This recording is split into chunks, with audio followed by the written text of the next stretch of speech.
বাংলাদেশকে টি-20 বিশ্বকাপ থেকে বাদ দেওয়ার ঘটনাকে খেলার মাঠে রাজনীতি আখ্যা দিয়ে কড়া অবস্থান নিল পাকিস্তান।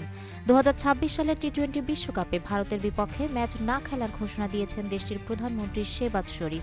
এই সিদ্ধান্তকে বাংলাদেশের প্রতি সরাসরি সংহতির বার্তা হিসেবে দেখছে ইসলামাবাদ। বুধবার ইসলামাবাদে মন্ত্রিসভার বৈঠকে শেহবাজ শরীফ বলেন, টি-20 বিশ্বকাপ নিয়ে পাকিস্তানের অবস্থান একেবারেই স্পষ্ট। ভারতের বিপক্ষে তারা খেলবে না, কারণ খেলার মাঠে কোনোভাবেই রাজনীতির স্থান হওয়া উচিত নয়। তিনি বলেন, বাংলাদেশকে বিশ্বকাপ থেকে বাদ দেওয়ার ঘটনায় পাকিস্তানের উচিত সম্পূর্ণভাবে বাংলাদেশের পাশে দাঁড়ানো এবং এই সিদ্ধান্ত ভেবেচিন্তে নেওয়া হয়েছে।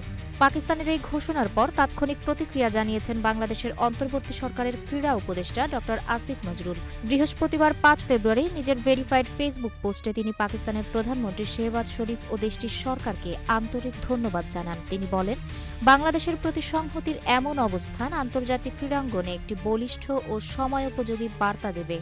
ডক্টর আসিফ নজরুল আরও উল্লেখ করেন, শেহবাজ শরীফ মন্ত্রিসভায় স্পষ্টভাবে বলেছেন, খেলার মাঠে রাজনীতির অনুপ্রবেশ কোনোভাবেই গ্রহণযোগ্য নয়। বাংলাদেশের প্রতি অন্যায়ের প্রতিবাদে পাকিস্তানের এই সিদ্ধান্তকে তিনি খুবই উপযুক্ত বলেও অভিহিত করেন।